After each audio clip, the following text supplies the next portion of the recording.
എല്ലാവർക്കും നമസ്തേ. കുറച്ചു കാലങ്ങളായി സോഷ്യൽ മീഡിയയിൽ കാണുന്ന ഒരു ചർച്ച ആണ് ഹിന്ദുക്കൾക്ക് വേണ്ടി ഒരു പുതിയ രാഷ്ട്രീയ പാർട്ടി എന്ന ആശയം. ശരിയായ സമയത്ത് എടുത്ത ശരിയായ തീരുമാനം ഫലങ്ങൾ നൽകും. തെറ്റായ സമയത്ത് എടുത്ത തെറ്റായ തീരുമാനം ഭാവിയെ നശിപ്പിക്കും. ഹിന്ദുക്കൾക്ക് വേണ്ടി തുടങ്ങുന്ന ഏത് രാഷ്ട്രീയ പാർട്ടിയുടെയും സാമൂഹിക സംഘടനയുടെയും അടിസ്ഥാന ഉദ്ദേശ്യം ഇതായിരിക്കണം: ഹിന്ദുക്കൾക്ക് അവർ അർഹിക്കുന്ന സ്ഥാനവും അവകാശങ്ങളും നൽകുക, ഹിന്ദുക്കളെ ഒന്നിപ്പിച്ച് അധികാരത്തിലേക്ക് കൊണ്ടുവരിക, സാമൂഹികമായും സാമ്പത്തികമായും വിദ്യാഭ്യാസപരമായും ആത്മീയമായും അവരെ ശക്തരാക്കുക. ഇപ്പോൾ തന്നെ ഹിന്ദുക്കൾ പല വിഭാഗങ്ങളായി, പല സമുദായങ്ങളായി, പല പാർട്ടികളായി വിഭജിക്കപ്പെട്ടിരിക്കുകയാണ്. ഇനി ഒരു പാർട്ടി കൂടി ഉണ്ടാക്കി വീണ്ടും വിഭജിക്കപ്പെടരുത്.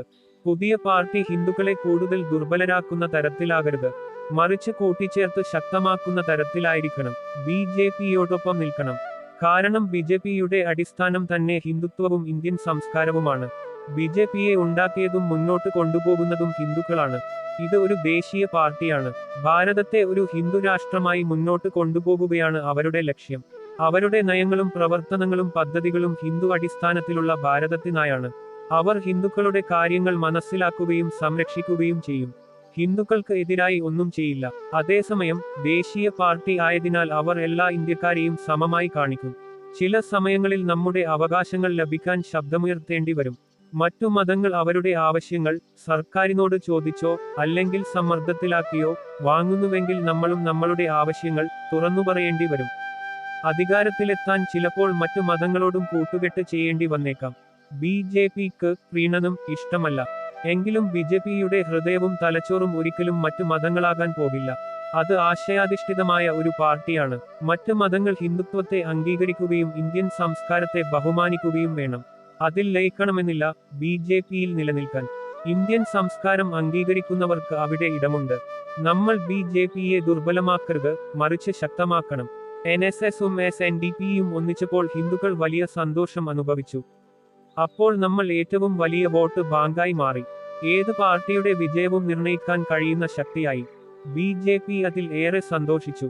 അതിനുശേഷം സഭയും പുരോഹിതരും അസ്വസ്ഥരായി. കാരണം ഇനി അവരുടെ വോട്ട് ബാങ്ക് ആരോടും വിലപേശാൻ കഴിയാത്തതായി. ഇതുവരെ ഹിന്ദുക്കൾ വിഭജിക്കപ്പെട്ടിരുന്നതിനാലാണ് അവർ വിലപേശിയും നേട്ടം കൊയ്യുകയും ചെയ്തത്. ഇന്ത്യൻ യൂണിയൻ മുസ്ലിം ലീഗിനും രാഷ്ട്രീയ പ്രാധാന്യം കുറഞ്ഞു. അവരുടെ പിന്തുണ ഇല്ലാതെയും വിജയം സാധ്യമാണെന്ന് തെളിഞ്ഞു. എൻ.എസ്.എസും എസ്.എൻ.ഡിയും രാഷ്ട്രീയ പാർട്ടികളല്ലായിരുന്നു.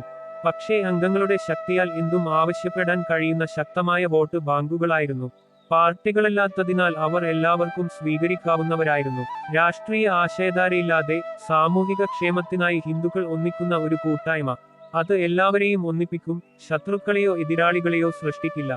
ഏവർക്കും അതിൽ ചേരാം. എനിക്ക് തോന്നുന്നത് അത്തരമൊരു നിലയിലേക്ക് നമുക്ക് എത്തേണ്ടതുണ്ട്.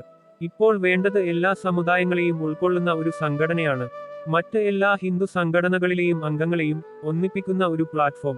ഉയർന്ന പദവി വ്യവസ്ഥ ഇല്ലാതെ ഓരോ ജീവനും ദൈവത്തിന്റെ പ്രത്യക്ഷ രൂപമാണെന്ന ചിന്തയോടെ നമ്മൾക്ക് പ്രവർത്തിക്കാൻ സാധിക്കണം. അംഗസംഖ്യ വലുതാകുമ്പോൾ, ജനസംഖ്യയുടെ വലിയൊരു പങ്ക് അതിൽ ഉൾപ്പെടുമ്പോൾ അതുതന്നെ ശക്തിയാകും. എന്തിനും മുന്നോട്ട് കടക്കാനുള്ള ശക്തി. ഈ സംഘടനയും അതിന്റെ നേതൃത്വവും ജനങ്ങൾക്ക് വേണ്ടി സത്യസന്ധമായി നിലകൊള്ളുന്നുവെന്ന് അവർ അനുഭവിച്ചാൽ വലിയ തോതിൽ ആളുകൾ ചേരും. നാരായണ ഗുരുവിനെയും മന്നത്ത് പത്മനാഭനെയും പോലെ. അല്ലെങ്കിൽ പുതിയ ഹിന്ദു പാർട്ടിക്കെതിരെ വലിയ വിരോധം മാത്രമുണ്ടാകും. തിരുവനന്തപുരം വിജയം വന്നപ്പോൾ മോദിജി 3 തവണ ട്വിറ്ററിൽ പോസ്റ്റ് ചെയ്തു. അത് അദ്ദേഹത്തിന് എത്രമാത്രം പ്രധാനമായിരുന്നെന്ന് അത് കാണിക്കുന്നു. ഇത്രയും വലിയ വിജയങ്ങൾ ഉണ്ടായിട്ടും കേരളത്തിലെ ഈ വിജയം അദ്ദേഹത്തെ അത്രമേൽ സ്പർശിച്ചു. അമിത് ഷായും മോദിജിയും ഉൾപ്പെടെ മുഴുവൻ ബി.ജെ.പിക്കും കേരളത്തെക്കുറിച്ച് വലിയ ആശങ്കയാണ്. ഇവിടെ നടക്കുന്ന രാഷ്ട്രീയ നാടകങ്ങൾ തകർക്കാൻ അവർക്കാകുന്നില്ല. ഇപ്പോൾ അവർ കേരളത്തെക്കുറിച്ച് അത്യന്തം സൂക്ഷ്മതയിലാണ്. കേരളം നാശത്തിന്റെ വക്കിലാണ്. ആദ്യ ഇസ്ലാമിക് ഭരണമുള്ള സംസ്ഥാനമായി മാറുന്ന വഴിയിലാണ്. ഈ സമയത്ത് ഹിന്ദുക്കളെ വീണ്ടും ഒരു പാർട്ടിയിലൂടെ വിഭജിച്ചാൽ എല്ലാവരും നമ്മെതിരെ തിരിയും. ഈ തവണ ജയിക്കാൻ അവർ എല്ലാം ചെയ്യുകയാണ്.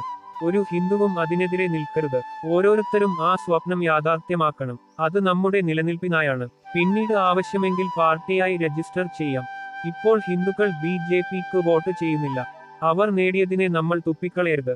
ഹിന്ദുക്കൾ ബി.ജെ.പിക്ക് വോട്ട് ചെയ്യാത്തതിന്റെ കാരണം വ്യക്തമാണ്. കേരളത്തിലെ ഭൂരിപക്ഷം ആളുകളും ബി.ജെ.പിയെ മതസൗഹാർദ്ദത്തിന് എതിരായ പാർട്ടി, അതായത് വർഗീയ പാർട്ടി എന്നാണ് കരുതുന്നത്. അതേസമയം മുസ്ലിം ലീഗ് മതേതര പാർട്ടിയാണെന്ന ചിന്തയും. ഈ നാരേറ്റീവ് ഉപയോഗിച്ചാണ് കോൺഗ്രസും കമ്മ്യൂണിസ്റ്റും ഹിന്ദുക്കളെ കൈവശം വച്ചിരിക്കുന്നത്. BJPയെ വർഗീയത എന്നും സെക്യുലറിസത്തിന് ഭീഷണി എന്നും ബ്രാൻഡ് ചെയ്തു. കോൺഗ്രസ് കമ്മ്യൂണിസ്റ്റ് മുന്നണികളിൽ നിന്ന് നല്ല ക്യാമ്പയിനിലൂടെ 5% മുതൽ 15% വരെ വോട്ടുകൾ തിരിച്ചു കൊണ്ടുവന്നാൽ BJP അധികാരത്തിൽ എത്തും. ഈ തവണ നമ്മൾ അത് സാധ്യമാക്കണം. സ്വന്തം പാർട്ടി എന്ന ചിന്തയിൽ പെട്ടുപോകരുത്. കേരളം ഒരു ഇസ്ലാമിക് സംസ്ഥാനമായി മാറാൻ നമ്മൾ അനുവദിക്കരുത്. കാരണം ഒരിക്കൽ അത് സംഭവിച്ചാൽ പിന്നെ തിരിച്ചു പോകൽ അസാധ്യമാണ്. ഭാരത് മാതാ കി ജയ്.